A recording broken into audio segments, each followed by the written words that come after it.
안녕하세요. 저는 지금 40 초반으로 아들 둘을 혼자 키우는 돌싱녀입니다.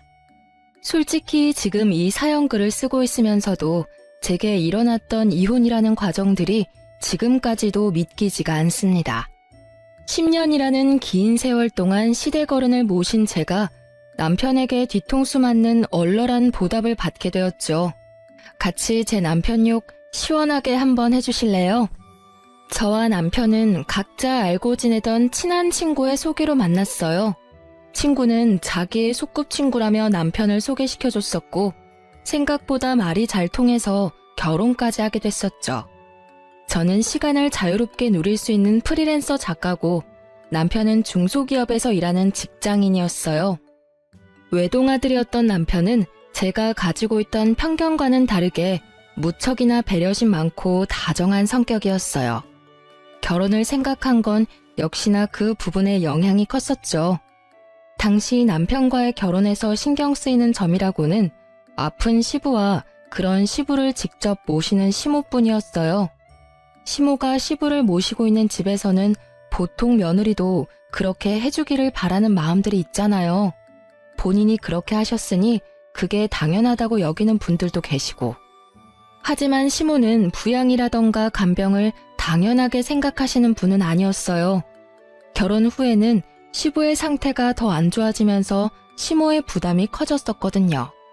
그때 저는 시부와 함께 시모의 건강도 더 신경 썼었어요.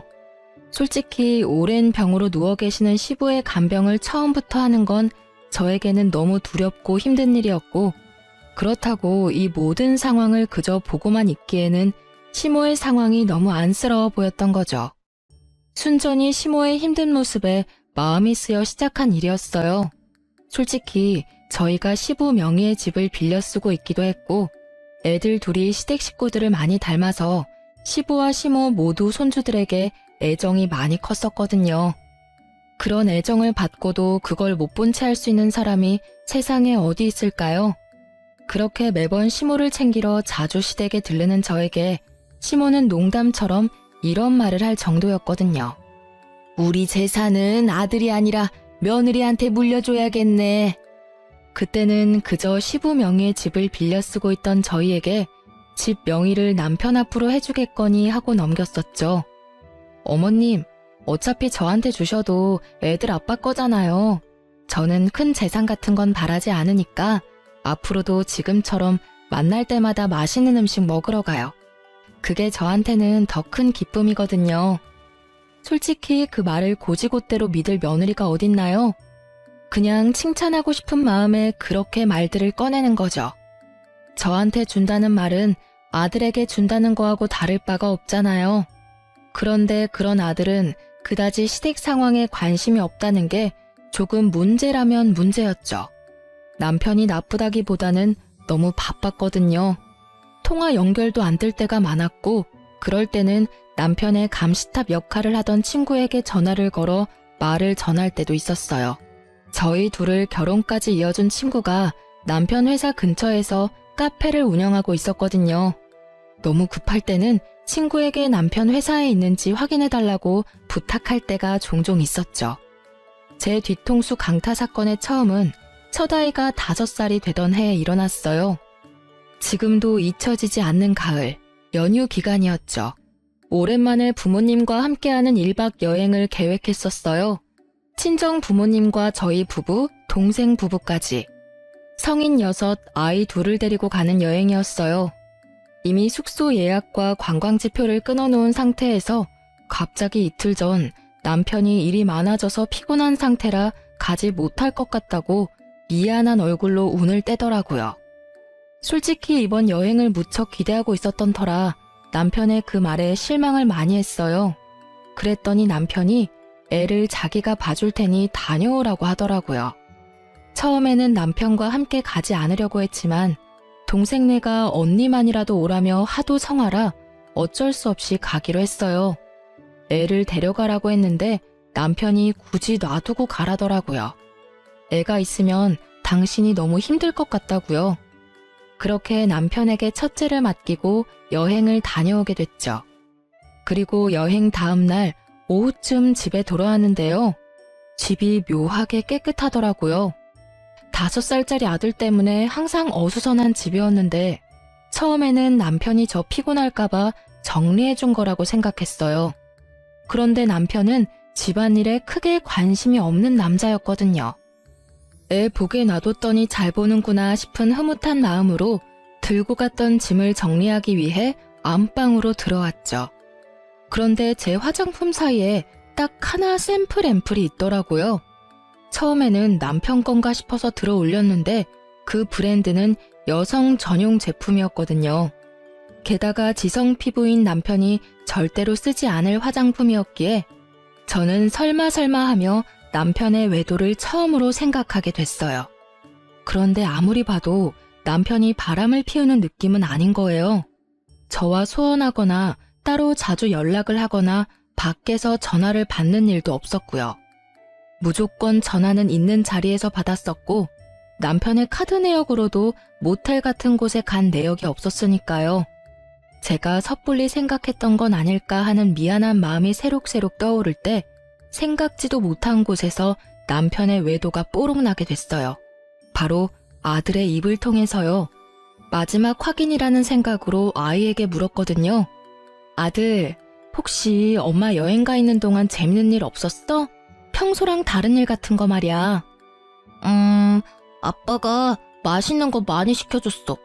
그리고 밤에 어떤 아줌마가 왔었어. 문소리가 나서 엄만 줄 알고 깼는데 엄마 아니라서 다시 잤어. 아들의 이 말에 제 온몸이 벌벌 떨리더라고요. 온몸이 분노로 사시나무 떨듯 떨렸죠. 저는 애를 친정에 하루 맡겨놓고 남편을 기다렸어요. 아들은 어디 갔어? 친정집에 잠깐 맡겼어. 돌려서 말하는 거 내 성격에 안 맞으니까 진짜 딱 까놓고 물을게. 너 혹시 바람 피니? 바람? 그런 거 필 시간이 내가 어딨다고. 솔직히 요즘처럼 바쁘면 그냥 집에서 쉬고 싶을 뿐이라고. 피곤이 가득한 그 목소리는 매번 듣는 남편의 앓는 소리였습니다. 저번 가족 연휴 때 진짜로 이 집에 여자 안 데리고 왔어? 그날 집에 있던 아들이 어떤 아줌마가 집에 왔었다던데. 그럼 그 사람은 누구야? 내가 아는 사람이니? 내가 아는 사람 중에 한밤중에 와이프 없는 유부남 집에 들어올 만큼 상식 없는 사람은 없는데? 애가 잘못 봤겠지. 잠결에 TV에 나온 걸 봤을 수도 있고. 설마 그 이야기를 진짜 믿는 건 아니지? 그래, 나도 5살짜리 어린애 말만 믿고 당신을 추궁할 수는 없지. 근데 이 샘플은 좀 아니지 않아? 그게 뭔데? 여행 다녀온 다음날 내 화장대 위에 있던 샘플인데 당신 거라고 하기엔 피부 타입도 안 맞고 심지어 엄청 비싼 화장품이거든?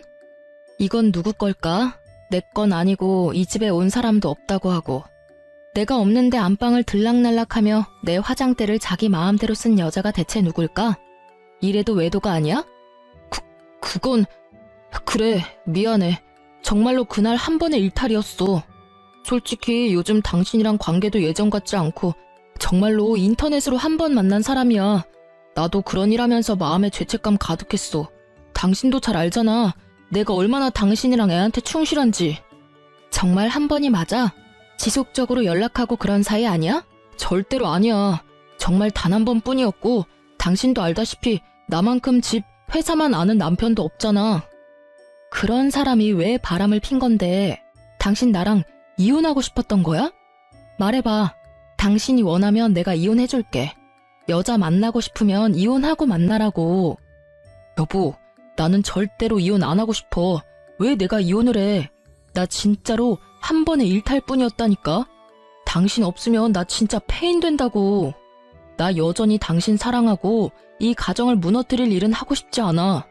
당신이 원하는 건 뭐든 다 할게. 그러니까 제발 이혼만은 말하지 마. 사정하는 남편을 보며 저는 수만 가지 생각으로 골치가 아팠어요. 솔직한 말로 남편은 그 일을 제외하고서는 항상 완벽한 남편이자 아빠였기에 이혼이 꺼려지더라고요. 게다가 뱃속에는 둘째까지 커가고 있었거든요. 그래서 고민을 많이 했어요. 제게도 경제권은 있으니 키우는 건 어렵지 않지만 다들 아시잖아요. 애를 낳는 순간부터 1년, 2년은 애한테 붙어 있어야 하는 걸. 게다가 혼자서 애를 돌보며 일을 한다는 게 얼마나 힘든 일인지 말이죠. 저는 어려운 결정을 내릴 수밖에 없었어요. 단 한 번이라고 말했으니 내릴 수 있었던 과감한 결정이었죠. 단 한 번이었다니 용서해줄게. 그치만 맨입으로는 곤란하지. 위치 추적 앱 깔고 내 연락은 무조건 받아. 당신이 연락 안 받는 즉시 나는 위치 추적해서 당신 어디 있는지 알아낼 거니까. 저의 그 말에 남편은 흔쾌히 그 요구를 받아들이더라고요. 그리고 남편에게 말은 안 했지만 집안에 녹음기도 2개 설치해뒀어요. 그러고 나서야 저는 남편을 용서하기로 했어요. 남편을 믿어서라기보다는 이혼을 원하지 않는 남편의 강경한 모습을 믿기로 한 거였죠. 그렇지만 이때는 시모에게 남편의 외도 사실에 대해 알리지 않았어요. 시모와 저의 관계는 꽤나 돈독했었고 시부 간병까지 하는 시모를 이런 일로 마음고생시키고 싶지도 않았거든요. 남편은 그 이후로 제게 행선지도 알리고 회식 모임도 최소화했어요. 가끔 남편과 연락이 되지 않을 때는 위치 추적 앱을 사용했는데 그때마다 회사로 되어 있었어요. 혹시 회사 사람이랑 바람필 수도 있을 것 같아서 남편 회사 근처에서 카페를 하는 친구에게 연락해서 남편이 회사에 있는지 확인을 받기도 했어요. 친구는 매번 그렇게 못 믿어오면 직접 와서 보라며 저를 타박하기는 했지만 매번 확인해줬었고요. 솔직히 친한 친구이긴 했지만 이 일을 계기로 더 친해졌어요. 남편 외도에 대해 상담하면서 같이 욕하고 들어주면서 친구가 많이 저를 심적으로 안정시켜줬거든요. 10년의 시간 동안 안방에 설치해두었던 녹음기는 제가 집을 나설 때마다 켜두었지만 더 이상 외도의 음성은 녹음되어 있지 않았어요. 그렇게 10년을 아무 일 없이 잘 지나갔어요. 아니, 일이 많았지만 저만 모르고 지나갔던 거였어요. 그리고 아무것도 모른 채 2번째 뒤통수를 맞은 건 그로부터 10년 후였어요. 이때쯤은 첫째 아들도 15, 둘째도 10살쯤이었어요. 지병으로 병석에만 누워있던 시부가 말기암 판정을 받은 게 바로 그 해였어요. 독한 약물과 쇠약해진 몸 상태를 알고 있던 시부는 연명치료를 거부하기에 이르렀고 병원에서는 요양병원을 말했지만 시모가 직접 집에서 간병을 하기로 했어요. 얼마 남지 않은 시간 가족과 보내고 싶다는 시부의 요구를 시모가 받아들였거든요. 어떻게든 살리는 시도를 하는 것보다 남은 나날을 좀 더 가족의 따뜻함을 느끼도록 하는 게 마지막 가는 날 후회를 남기지 않을 수 있을 거라는 시모의 마음도 있었던 거겠죠. 시모는 시부의 병세가 악화가 되었을 때 남편에게 전화했어요. 예, 아버지 마지막 가는 길 같이 있어주면 안 되겠니? 며느리가 주말마다 와서 같이 고생하는 건 알고 있고 너도 일하느라 힘든 건 잘 알지만 내가 보기에 너희 아버지 오늘 내일 할 것 같아. 미안한 부탁이지만 마지막 가는 사람 부탁이라 생각하고 둘 다 일주일만 여기 와서 같이 있어줘라. 어머니, 휴가 때문에 연차를 너무 많이 써서 연차를 쓸 수가 없어요. 게다가 다음 주에는 중요한 미팅도 잡혀 있어서 지방까지 내려갔다 오려면 시간도 너무 오래 걸리고. 그러니? 에휴, 그럼. 어머니, 저 혼자 갈게요. 어차피 저야 일 당분간 안 받으면 되고 애들은 친정에 맡겨놓으면 되고요. 당신도 미팅 끝나면 시간 되면 바로 시댁으로 와. 혹시라도 당신 없을 때 아버님 임종이라도 있으면 당신도 마음 아플 거 아냐. 결국 그렇게 저는 남편을 보내고 일주일치 짐을 싸 시댁으로 들어갔습니다. 그렇게 며칠을 시부모님과 지내며 이야기를 도란도란 나눴죠. 가시는 길 후회 없으시도록 시부와도 이야기 많이 했고요. 그러다 문득 시부를 재워놓고 시모와 같은 방에 누웠는데 시모가 이런 말을 하더라고요. 가는 길에 후회한 점 남기지 않았으면 하는 바람이다. 어떤 잘못을 했든 지금 말해주면 뭐든 용서해줄 수 있겠지. 그 말에 제 머릿속에 떠오른 건 10년 전의 그 사건이었어요. 저 어머니, 사실은 제가 10년 전에 그 사람이랑 헤어질 뻔한 적이 있었거든요. 뭐? 그게 무슨 소리냐? 너희는 아무 문제 없이 잘 산다고 생각했는데 게다가 10년 전이면 너 둘째 임신했을 때잖니? 뭔가 큰 문제가 있었던 거 아니니? 실은 10년 전에 그 사람이 바람피다 저한테 걸렸었거든요. 첫째가 그때 5살이었는데 제가 없는 집에 어떤 아줌마가 왔었다고. 그때는 둘째 때문에 꾹 참고 봐줬었죠. 그래도 10년 동안 착실하게 잘 살아줘서 다행이죠. 그런 일이 네가 마음고생이 얼마나 심했겠어. 그렇잖아도 시부 시모 둘 다 모시느라 힘든데 혹시 그 바람핀 여자가 누군지는 아니? 남편 말로는 인터넷에서 만난 여자래요. 하루 한 번 스쳐간 인연이니 신상도 얼굴도 모르죠. 그리고 알면 뭐해요. 지금 벌써 10년이나 지났는데. 그런 이야기를 시모와 도란도란 나누며 잠에 들었고 다음날 일어났을 때는 시부는 자는 중에 돌아가셨더라고요. 말기 암의 노환이라도 자면서 돌아가신 건 참으로 호상이라며 시모와 이야기를 나누며 남편에게 연락을 하려고 했어요. 전화를 받지 않는 걸 확인하고 짐 싸느라 바쁘나 보다 싶은 마음에 어차피 집에 가서 준비를 해야 할 것들이 있어서 집으로 향했어요. 잠깐 들린다고 들렀는데 집에 들어서자마자 저는 그 옛날에 느꼈던 위화감을 다시 한번 느끼게 됐어요. 깔끔하게 청소되어 있는 집의 상태에 10년 전 그때의 기억이 불현듯 떠오르더라고요. 저는 덜덜 떨리는 손으로 얼른 습관처럼 켜놓은 녹음기를 꺼내 확인했어요. 그런데 녹음기가 2개 다 보란 듯이 꺼져 있더라고요. 분명 남편이 녹음기의 존재를 알고 있었던 거예요. 저는 혹시나 하는 마음에 옷방에 숨겨둔 홈 CCTV가 생각나서 그 영상을 확인해 보기로 했어요. 그 영상은 지워지거나 화면이 틀리지 않고 잘 있더군요. 옷방의 CCTV는 안방을 훤히 비추고 있었죠. 아무 일 없기를 바라는 마음으로 영상을 확인하는데 영상을 보는 내내 저의 눈은 화면에서 떨어지지 않았어요. 지금 보는 게 진짜가 맞나 싶은 마음이 들었거든요. 지방에 있다던 중요한 미팅은 전부 구라였고 그냥 일주일 동안 매일 퇴근하고 상간녀와 부부인 척 이 집에서 살았더라고요. 남편의 외도보다 더 놀라운 건 상간녀의 정체였어요. 그 상간녀는 나와 남편을 소개시켜준 저의 오랜 친구였어요.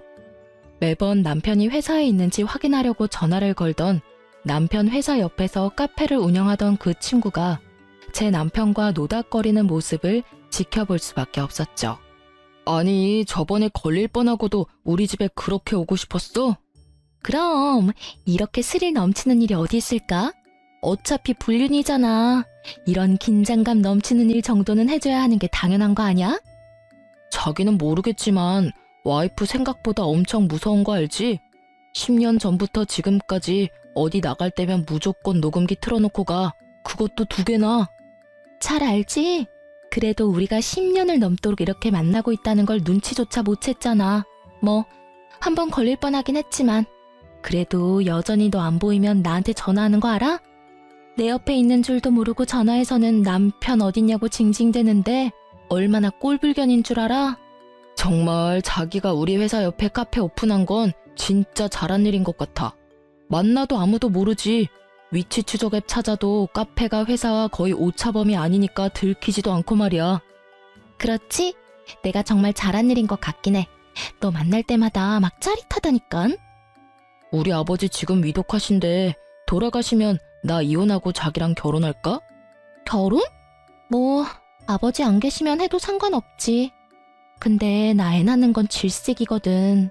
몸매 망가지는 건 둘째치고 여자로서의 인생도 망가지는 건 순식간이거든. 솔직히 책임질 일 없이 오로지 연애만 하는 이 관계가 나는 너무 좋아. 둘의 이야기를 듣고 있는데 머릿속이 완전 터질 것 같더라고요. 아니 왜 잘 사귀다가 지 애인을 나한테 소개시켜준 걸까요? 거기서부터가 의문이었거든요. 남편을 저에게 소개시켜주고 남편과 불륜을 저지르는 게 제 상식에서는 도저히 이해가 안 가더라고요. 저는 이 2 연놈을 불러내서 당장 따지려 했지만 이 악물고 참았어요. 시부 상중이잖아요. 그래도 마음이 너무 힘들었어요. 혼자만 알고 있기가 너무 두렵고 힘들어서 저는 누군가에게 이 상황에 대해 하소연하고 싶었어요. 하지만 어디 가서 말하나요? 시부의 장례식장에서 흘리는 눈물에 사람들은 제가 시부를 참 많이 따랐던 며느리라 그렇다며 착각할 정도였거든요. 시부에게 죄송스러운 마음이지만 시부가 돌아가신 것보다 남편의 바람과 친구의 배신이 저에게는 더 큰 아픔이었으니까요. 이 와중에 생각나는 건 친정 어머니보다 시모였어요. 결국 버티지 못했던 저는 시부의 장례식이 끝나고 시어머니에게로 찾아갔어요. 어머님, 저 드릴 말씀이 있는데 잠시 괜찮으실까요? 그래, 큰일 치르느라 고생 많았지? 오늘은 느긋하게 이야기나 하고 가거라. 아버지 없으니 몸은 편한데 마음이 적적하긴 했어. 저 사실은 이런 말씀 드리고 싶지는 않아요. 제가 남편 탓을 하는 것처럼 들릴지도 몰라서 참으려고 했는데 도저히 못 참을 것 같아서. 무슨 일인데 이렇게 서럽게 울어? 도대체 무슨 일이길래 이렇게... 저의 어깨를 감싸는 시모의 따뜻한 말에 저는 홈캠에서 따온 영상을 시모에게 보여주며 말했어요. 이것부터 좀 보세요. 그 사람 바람 피고 있었어요. 저 몰래 10년 동안이나요. 어머님이랑 시댁에 일주일 정도 있었잖아요. 그때 남편이 지방 출장 있어서 못 온다고 했었는데 그때 지방에 출장 간 게 아니라 출퇴근하면서 상간녀랑 저희 집 안방에서 부부처럼 지냈더라고요. 아버님 돌아가셨을 때도 제가 사용하는 침대에서... 결국 말을 잇지 못한 저보다도 영상을 보던 시모의 얼굴이 더 크게 놀라더군요. 이 여자가 상간녀라고? 얼굴이 내가 아는 그 여자랑 닮았는데? 15년도 더 됐어. 너랑 결혼하기 훨씬 전에 결혼하겠다고 데려온 여자야. 네? 결혼을 하겠다고 데려왔었다고요? 그래, 이 여자가 확실하네. 나한테 결혼할 여자라고 데리고 왔었지. 상견례까지 하고 날도 잡으려고 했는데 무슨 이유에서인지 저쪽에서 상견례 다음날 퇴짜를 놓더라고. 나중에 아들이 나한테 얼마나 뭐라 했는 줄 아니? 요즘 세상에 아픈 시부 간병을 도와줄 며느리가 어디냐고 말이야. 내 생각에는 상견례 때 내가 그런 말을 하는 바람에 두 사람이 헤어졌다고 생각했는데 여전히 만나고 있었단 말이니? 세상에 어쩜 좋아. 시모의 말에 모든 퍼즐이 맞아 들어갔어요. 예전에 그 친구가 제게 이런 말을 한 적이 있어요. 결혼을 약속한 사람이 있었는데 그 집 어른들이 마음에 안 들어서 상견례하고 엎었다고. 그러니까 저는 바보같이 그 상간녀의 계획대로 시부의 간병을 돕고 친구의 불륜마저 몰랐던 제대로 뒤통수 맞은 바보 같은 년이 된 거였어요. 눈물이 분노로 바뀌는 거 정말 순식간이더라고요. 놀라서 눈물 질질 짜던 제가 결국 도끼가 바짝 올라버렸어요. 시모와의 이야기로 모든 게 정확해진 저는 집에 돌아와 남편에게 상간녀를 안다는 이야기는 하지 않고 외도하는 거 안다고만 말을 꺼냈어요. 당신이 어떤 여자랑 바람피는 거 알아. 누군지는 모르겠지만 마지막으로 기회를 줄게. 나한테 말해줘. 그 여자랑 앞으로 계속 만날 거야? 정말로 마지막으로 주는 기회라는 마음으로 물었던 거였어요. 잘못한 걸 알고는 있는지 고칠 생각은 있는지. 남편 놈이 제게 미안하다고 사과를 하거나 고치겠다고 다시는 만나지 않겠다고 한다 해도 이혼을 결심한 제 마음은 변치 않을 거예요. 다만 정상적인 답변을 기대하고 있었거든요. 그런데 남편 놈의 입에서 나온 말은 말이 아니라 망언이었어요. 결국 들켰네. 뭐 맞아. 나 바람 피고 있어. 이혼할 거면 빨리 하자. 나도 솔직한 말로 당신 앞에서 완벽한 남편 연기하는 거 힘들거든? 게다가 좋아하지도 않는데 좋아하는 척도 너무 힘들고 매번 야근하는 것도 얼마나 힘든 일인지 모르지? 아, 진짜 10년 넘게 돌아왔어. 솔직하게 말해서 당신이랑 결혼한 건 아버지 간병할 사람이 필요해서였거든. 아버지도 죽었으니까 나도 이제 나 하고 싶은 대로 살아도 되잖아. 너 아버님 돌아가신 지 지금 며칠 됐다고 그런 미친 소리를 해? 게다가 간병할 사람이 필요해서 결혼했다고? 미친놈아. 이혼이 하고 싶으면 하고 싶다고 말하라고 했지. 10년 전에도 내가 뭘 했어. 이혼을 원하면 이혼해 줄 거라고 했어, 안 했어? 그때랑 지금은 상황이 다르지. 그때는 진짜 이혼하면 안 되는 상황이었거든. 당신이 있어야 엄마 아버지 맡길 수 있었으니까. 근데 지금은 없잖아. 완전 프리. 그러니까 나도 남은 여생은 내가 원하는 여자랑 살고 싶은 거야. 지금이라면 엄마도 그 여자 받아줄걸? 이딴 미친 소리나 찍찍 해대는 인간을 보고 있자니 제 속이 문드러지겠더라고요. 듣고 있는 귀가 더러워질 정도로 비정상적인 개소리에 결국 싸대기를 날리고 집을 뛰쳐나갔어요. 그리고 이악 물고 복수를 계획하기로 마음먹었죠. 두 사람에게 빅엿을 날려주기로 말이에요. 저는 두 사람이 불륜을 저지르던 장소에 집중하기로 했어요. 상간녀에 대해 모른다고 했으니 남편은 별 문제 없이 이 카페를 다시 찾을 게 분명하잖아요. 솔직히 야근한다고 저를 속이고 둘이서 그 카페에서 그런 짓을 저질렀다는 걸 알고 나서는 그 카페가 너무나 더러운 곳이라는 생각이 들었어요. 웃겼어요. 상간녀에게 남편의 외도에 대해 상담하고 있었다니 그걸 위로해주는 척하며 속으로는 저를 비웃고 있었을 거라는 걸 생각하니 너무 열이 받더라고요. 만약 외도의 증거를 찾으려면 이곳밖에 없잖아요. 그렇지만 제가 직접 가서 증거를 찾을 수는 없었죠. 제가 가면 상간녀인 제 친구가 남편을 못 오게 할 테니까요. 그래서 저는 다른 사람을 불렀어요. 상간녀 및 남편놈과 일면식도 없는 친동생의 친구를 불렀죠. 저녁 시간쯤에 카페에 가서 동영상을 좀 찍어줘. SNS에 올리는 것처럼. 가게 안쪽과 메뉴 같은 거 먹고 나서 감상 같은 거 말이야. 근데 영상에 정말 작게 나오더라도 카페 주인이랑 이 남자가 같이 나올 때 꼭 영상을 찍어줘. 이것만 해주면 돈 줄게. 어때? 동생의 친구들은 알바처럼 단순하게 생각하더라고요. 여러 명이 몰려가서는 구석에 자리를 잡고 서로 동영상을 찍어주는 척하며 남편과 친구의 모습을 연속으로 찍었더라고요. 그렇게 영상을 여러 개 보내줬는데 첫 번째 영상에서는 건질만한 게 없었는데 두 번째 영상에서는 꽤나 쓸만한 장면을 찾게 됐어요. 외도가 뽀록난 남편이 이제는 눈치도 보지 않고 상간녀의 카페를 드나들더라고요. 손을 잡는 장면과 포옹을 하는 장면이 아주 작지만 확실하게 찍혀있는 장면을 찾아냈죠. 저는 상간녀에게 그 영상의 앞부분만 메신저로 보냈어요. 그리고는 이렇게 물었죠. 너희 가게 요새 장사 잘 되는 것 같아. 이 영상 이것보다는 좀 더 길긴 한데 동생 친구들이 찍었대. 가게 홍보할 겸 SNS에 올려도 될까? 정말로 영상 잘 나왔네? 그럼 당연히 올려도 되지. 항상 홍보 고맙다.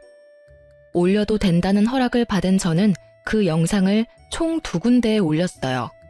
제 개인 계정의 SNS와 저와 그 친구가 함께 다니고 있는 동호회예요. 그 당시가 저녁 시간이라 남편과 같이 집안에 있었거든요. 제가 SNS에 올리자마자 남편이 불쾌한 모습으로 영상 내리라며 난리를 치더라고요. 딱 보니 뒷부분에 포옹하고 스킨십하는 장면을 본 것 같더라고요. 본인 모습이니 빨리 눈에 들어왔었던 것 같더라고요. 당장 내려.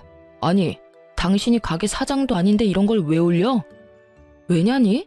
설마 내가 당신이 만나는 상간녀가 누구인지 몰랐을 거라고 생각한 거야? 아니, 그리고 너는 이혼 빨리 해달라더니 왜 들키는 걸 싫어해? 어차피 이혼할 거 사람들이 빨리 알면 좋지. 그래야 정리가 빨리 될 거 아냐. 그때 뭐라고 했었지? 상간녀랑 남은 여생을 함께하고 싶다고 했었나? 그만큼 좋아하고 불륜을 당당하게 여길 정도로 좋아했잖아. 그럼 빨리 결착을 보는 게 네 입장에서도 좋은 거 아니야? 잔뜩 빈정거림을 담은 제 말에 남편의 얼굴은 사색이 되더군요. 내가 모를 줄 알았나 봐? 그래, 언제부터 바람 폈어? 나 속이고 제일 친한 친구와 바람난 건? 언제긴 언제부터야. 얼마 안 됐지. 내가 알고 있는 거랑은 많이 다르네. 너 저번에는 10년 넘게 돌아왔다고 하지 않았나? 말이 왜 달라졌을까? 나 결혼 전부터 만나고 있었던 것도 알고 있어. 그러니까 더 이상 거짓말하지 마. 머리 모자란 거 티나잖아. 거짓말을 이렇게 못해서야. 저는 말도 안 되는 거짓말을 하는 남편에게 홈캠 영상을 보여줬어요. 남편의 얼굴이 새카맣게 되더라고요. 제 생각에 남편은 제가 상간녀의 정체를 모른다고 생각해서 상간녀 위자료 소송을 피하려고 했던 것 같아요. 보통은 상간녀 위자료를 불륜남이 내주니까요. 참 그런 잔머리까지 굴리는 걸 보니 역겨운 마음이 들더라고요. 남편 놈에게 따지려는 찰나 제 폰에 알람이 울리더라고요. 예전에 친구와 함께 들었던 동호회에 올린 영상에 달린 댓글이요. 실시간으로 울리는 알림을 보니 제가 생각했던 그대로 맞아 들어갔더라고요. 제가 댓글을 보며 웃고 있자 남편이 굉장히 불안한 얼굴로 묻더라고요. 당신 뭐 보고 웃는 거야? 누가 연락한 거야? 아, 연락? 별거 아냐. 나랑 걔랑 같이 다니던 동호회에도 영상 올렸거든. 근데 정말 재밌는 일이 일어났네. 어떡하지? 당신 상간녀가 당신 말고 4명이나 되는 남자랑 다리를 걸치고 있었다네. 서로 자기 여자친구라고 싸우고 있어서 웃었어. 남편 놈은 믿기지 않는 얼굴로 저를 보더니 제 손에 있던 폰을 빼앗아 확인하더라고요. 남편 놈의 얼굴이 일그러지고 입을 악물더라고요. 제가 얼마 전 느꼈던 그 감정을 남편이 느끼고 있을 거라 생각하니 마음이 솔직히 조금 편해졌어요. 확인이 됐어? 당신이랑 이 4명의 동호회 남자들 중에 도대체 누가 당신 상간녀의 진짜 사랑일까? 상간녀한테 당신이 진짜 사랑이긴 했을까?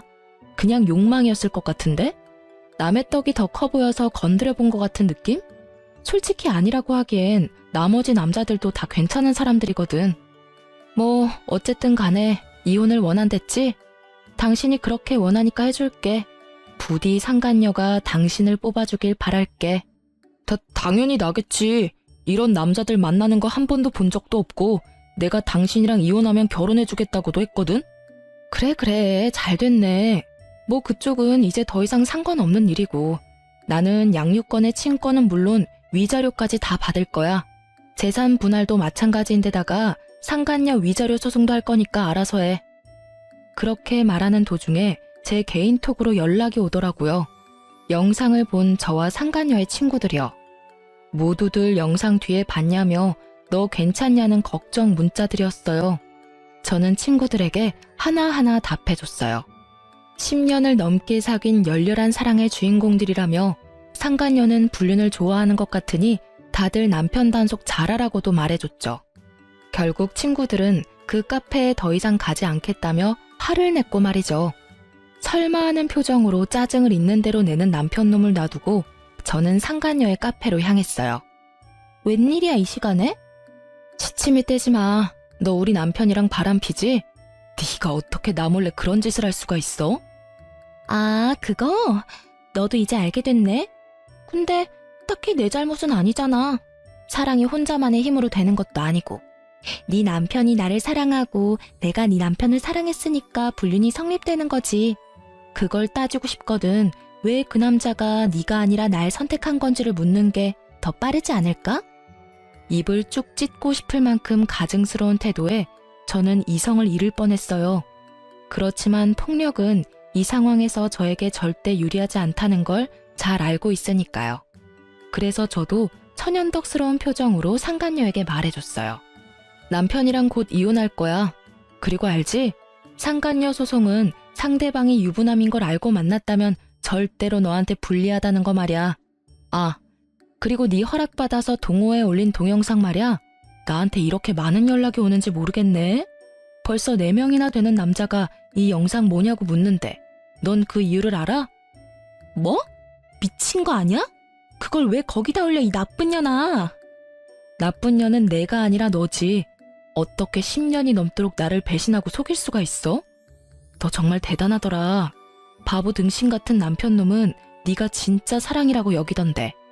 그럼 나한테 연락 온 동호회 남자들 4명은 뭐야?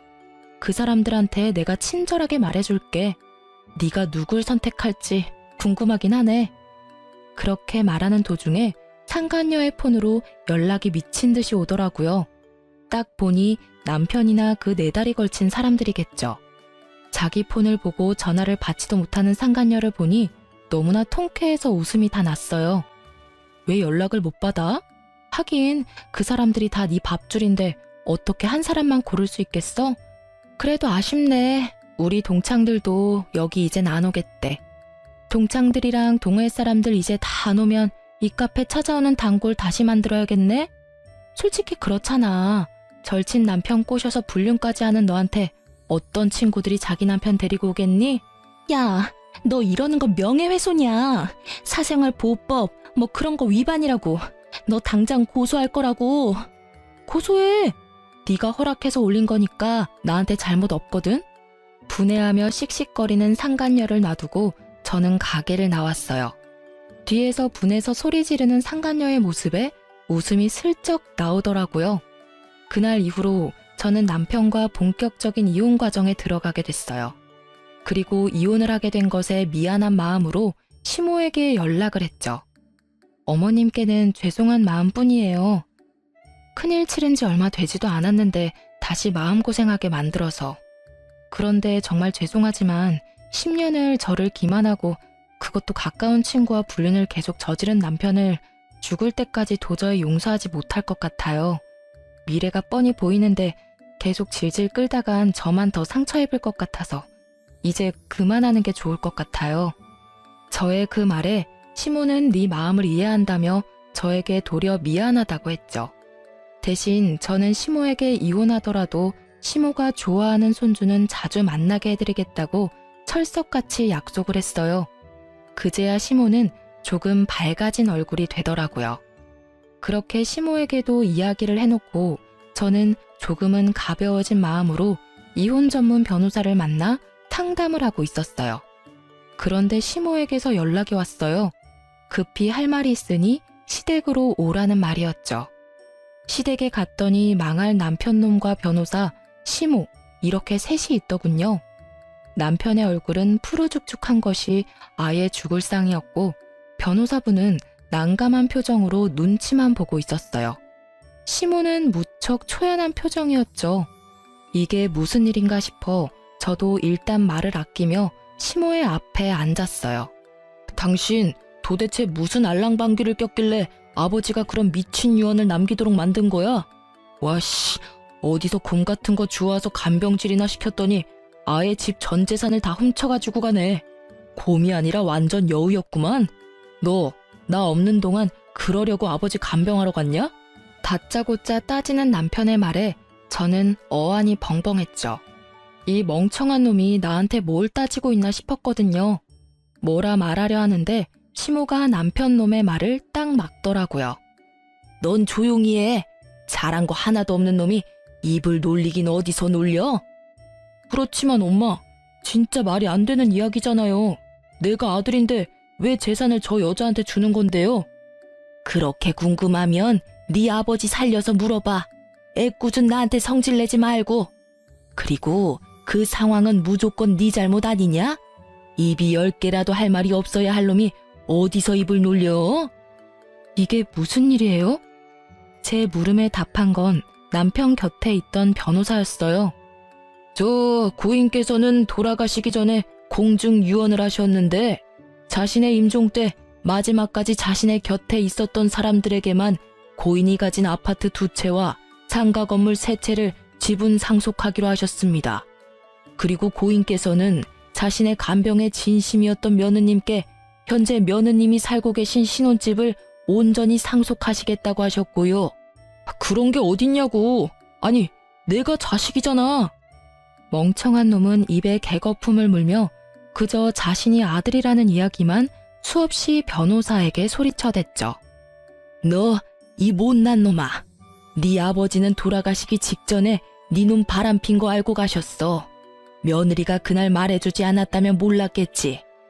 그리고 네 아버지도 네가 설마 아버지 임종 때 상간녀와 바람피려고 거짓말한 나쁜 놈인 걸 알았겠니? 어떻게 이래? 하나밖에 없는 자식인데 네가. 상간녀의 눈이 멀어서 아버지 돌아가시는 날까지 그런 미친 짓을 하냐고. 그러고도 네가 인간이야? 내 배에서 나왔지만 짐승 새끼도 그런 짓은 안 한다. 결국 소리치던 시모의 눈에 눈물이 뚝뚝 흐르더라고요. 그렇지만 남편놈 눈에는 시모의 눈물 따위는 보이지 않더라고요. 그저 앞으로 재산을 어떻게 해야 하는지 그것만 계산하고 있더라고요. 그걸 보니 한심함에 한숨이 나오고 시모를 보니 딱함에 한숨이 또 나오더라고요. 저딴 놈 어머니로 두기엔 참 아까운 분이셨거든요. 막판에 저와 남편의 위치는 순식간에 뒤바뀌었어요. 집에 돌아온 저는 집에서 나갈 준비를 하지 않아도 되었어요. 당당하게 이 집에 있으면 될 일이었죠. 남편은 눈치를 보더니 그 다음날 상간녀를 집에 불렀어요. 아직 이혼 전인데 벌써 날 부르면 어떡해. 와이프가 보면 참 마음 아프겠네. 그렇게 말하는 상간녀를 보며 저는 미소 가득 담아 웃어줬어요. 둘이 할 말 많은 것 같은데 대화나 나눠. 난 빠져줄게. 네가 왜 나가? 아직까지는 너희 집이잖아. 너도 같이 들어. 무슨 말인지는 뻔하겠지만. 상간녀는 남편놈이 자기에게 프로포즈라도 할 거라고 생각한 듯 한껏 차려입고 왔더라고요. 야, 너 때문에 일 완전 꼬였어. 지금 우리 아버지 돌아가시면서 완전 똥 됐다고. 갑자기 그게 무슨 소리야? 너희 아버지 돌아가신 게 왜 나 때문인데? 너 설마 그런 이야기 하려고 나 부른 거니? 당연하지. 아버지 임종 때 네가 같이 있고 싶다고 우기는 바람에 너랑 같이 있다가 재산 다 날려먹게 생겼다고. 그게 왜 내 탓이야? 나랑 바람 피우면서 재산까지 가져가려고 했던 거야? 너 웃기다. 언제는 돈보다는 내가 좋다면서? 그리고 난 너 때문에 상간녀 소송까지 당해야 하는데 네가 그렇게까지 억울해할 일은 아니지. 야, 그걸 말이라고 해? 네가 뭐가 그렇게 억울한데? 나 혼자 바람 폈어? 너도 같이 바람 폈는데 왜 억울한데? 거기다 너 나 하나만 있었던 것도 아니잖아, 이 나쁜 년아. 나 너한테 속은 거야. 완전 가스라이팅 당한 거라고. 결국 남편놈이 상간녀에게 물건을 막 집어던지더라고요. 완전 발악을 하면서요. 미안한데 집 그만 훼손해 줄래? 이 집 이제 내 집이거든. 너도 그렇고 상간녀도 그렇고 둘 다 싸우려면 나가서 싸워. 남의 집에서 꼴사납게 굴지 말고. 왜 이 집이 네 거야? 설마 이 집까지 너희 아버지 거였어? 미친, 넌 그 나이에 도대체 일어놓은 게 하나가 없어. 아, 됐어. 너 같은 루저는 내 쪽에서 사양이야. 그렇게 두 사람을 속 시원히 내쫓고 저는 곧 재산을 받고 이혼에 성공했어요. 나중에 알아보니 두 사람의 끝은 정말 최악이었더라고요. 상간녀의 카페에 4명의 남자들이 찾아와 동시에 따지는 바람에 카페는 망했다고 해요. 그리고 상간녀는 카페 폐업과 상간녀 소송 때문에 손절했던 남편 회사로 찾아가서 난리쳤다고 해요. 결국 와이프 10년 넘게 속여가며 불륜 저지른 게 회사 내에도 알려져서 결국 회사에서는 권고사직을 권했다고 해요. 그렇게 퇴사하고는 다른 직장으로 재취업도 못했대요. 워낙 소문이 크게 나서 받아주는 곳이 없었다나 봐요. 그에 비하면 저는 두 아들과 잘 살고 있어요. 일단 집이 있고 위자료와 재산을 많이 받아서 남편이 없어도 크게 힘들지도 않고요. 웃기면서도 슬픈 건 두 아들이 전부 아빠를 찾지 않는다는 거예요. 아마 첫째는 이혼 당시에도 나이가 꽤 있었던 터라 이혼 과정을 다 보고 아빠에게 질린 듯 더 이상 아빠를 자기 부모로 생각하지 않겠다고 말하더라고요.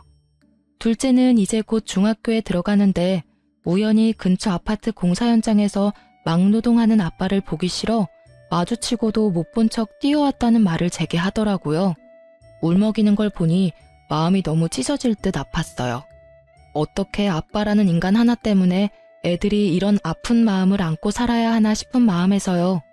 솔직히 저는 제 인생에 남자는 없다는 생각으로 두 아들만을 키우며 살고 있어요. 워낙 완벽한 남자를 연기했던 전 남편이었던지라 어떤 남자든 다 못 믿겠더라고요. 솔직히 이제는 연애에 마음을 쏟을 만큼 어리지도 않고요. 제가 이 글을 쓰고 다시 한번 쭉 읽어보는데 참 욕이 저절로 나오더라고요. 아직도 그날의 충격에서 헤어나오지 못했는 건지도 모르죠. 그래도 인과응보라고 지들이 저지른 짓의 벌을 제대로 받게 돼서 참 다행이라고 생각해요. 글 읽으며 고구마 먹은 것 같은 체한 기분을 느끼기도 하셨겠지만 결과적으로는 정말 속 시원히 해결돼서 통쾌한 기분이 드셨을 것 같아요. 제가 보면서도 그런 기분이 드니까요. 이렇게 글 읽으며 같이 욕하고 화내주시는 분들이 있으니 저도 마음 놓고 제 이혼 글을 올려봤어요. 읽어주신 분들 모두 감사합니다.